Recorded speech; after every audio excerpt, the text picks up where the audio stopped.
Soon after the midterms, a recently emboldened Joe Biden looked to be a lock as the Democrats' standard bearer in 2024. Even Jill Biden, who apparently makes, most of the decisions for Joe, had told confidants she's all in.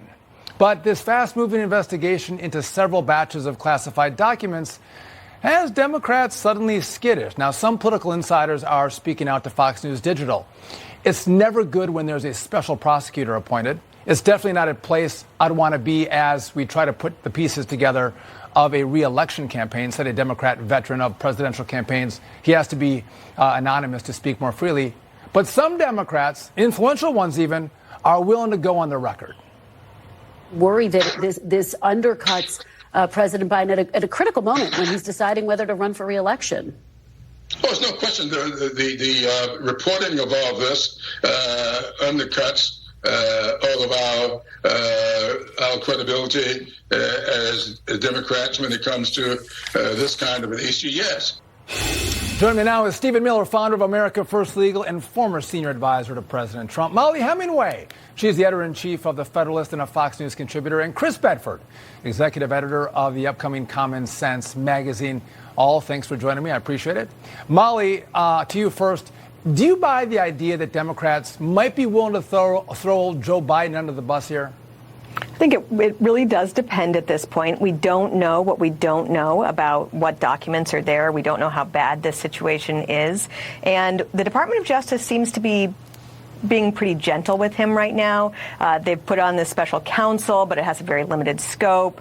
They've been very friendly with him about unveiling this document dispute. And so if the Democrats decide that it's time for Joe Biden to go, I have no doubt that the Department of Justice will make life very difficult for him. But I don't know if we have that information yet. So, Chris, I look at what Hillary Clinton did, right? She used BleachBit. She got rid of her emails. It kind of worked for her. So if you have classified documents at Joe Biden's house, the FBI allegedly isn't looking for them, and National Archives don't even know they're missing.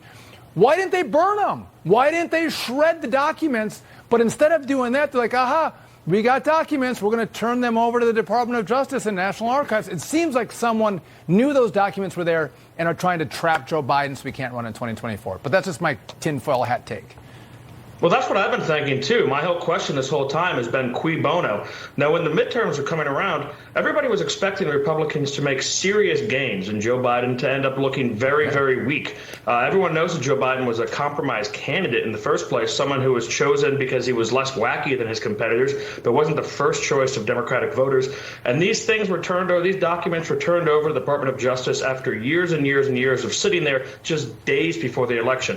The election didn't go the way that some Democrats, actually most people, expected it to go. And at the end, that ball had already started rolling. Things started to go, things were starting to move, an investigation was started, and now it's out of hand.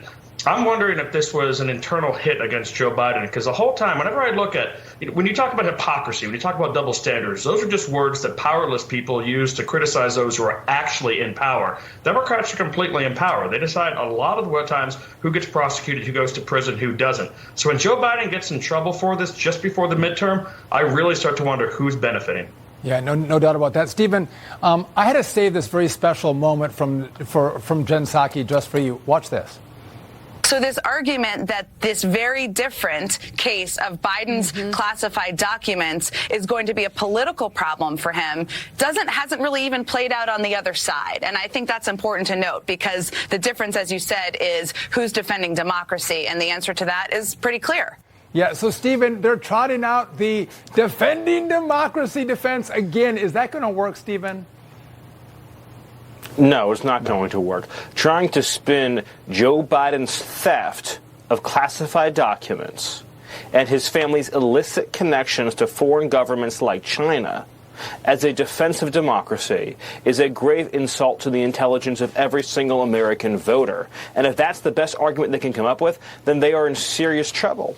You had James Comer, head of the Oversight Committee, on just a few minutes ago. He is going to drill down into this thing and get to the very rock bottom of it, because there are key questions that have to be asked. For example, why did the Biden Center at the University of Pennsylvania, where there was a stash of classified documents, receive indirectly all of these funds from China, right? China gave money to the University of Pennsylvania, And then money from the University of Pennsylvania starts flowing into the pockets of Joe Biden and the Biden Center. What was going on there? Whatever it was, it is shady as all get out.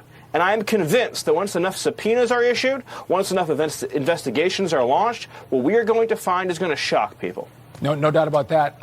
So Molly, activist Chuck Todd put on his I'm a journalist hat for a while. Watch this.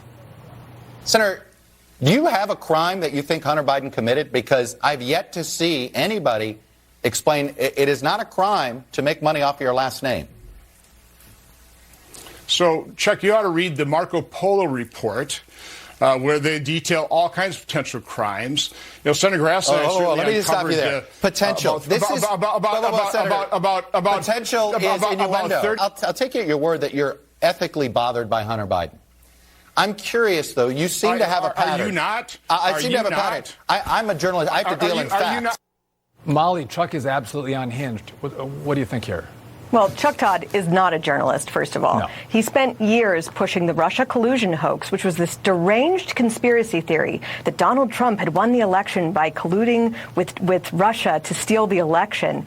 And he would come on day after day, week after week, and berate anybody who didn't share his conspiracy thinking. And now, when we're actually dealing with Hunter Biden, who's under real investigation, who we already know that he had problems paying taxes. Again, the Department of Justice was very friendly about letting him repay some of the taxes that he had failed to pay. He's got gun issues that he's dealt with, drug issues, prostitution issues. He's been working with foreign oligarchs and corrupt regimes across the world. And now, with all of that there that we know about, all of a sudden, Chuck Todd says, I don't think we should rush to judgment. He has done nothing but rush to judgment for years. And it's really one of these things, too. I think Republicans need to think about whether they should even be on a show where you have some sort of deranged conspiracy theorist like that. He has shown himself to be operating in such bad faith for so long. There's really no need to treat him like a legitimate person. I agree with that. Stop going on these left-wing programs because they're not media personalities. They're actually activists for the Democrat Party. But, Chris, to that point, it seems like these media outlets and their personalities are more defensive of Joe Biden than even Democrats are of Joe Biden.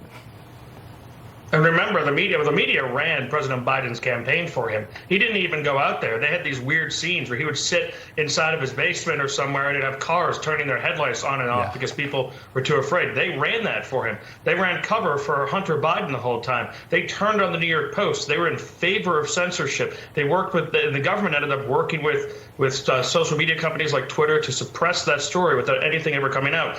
And here you have Chuck Todd saying, why investigate if there's no crime? David Hersani's got a great piece right now at the Federalist saying, well, you investigate to find out what's going on. We know that there's corruption. We know that he was dealing with foreign powers. We know that he was on drugs. We know that he was paying $50,000 a month in rent to his dad while these living there, while all these classified documents were in the garage.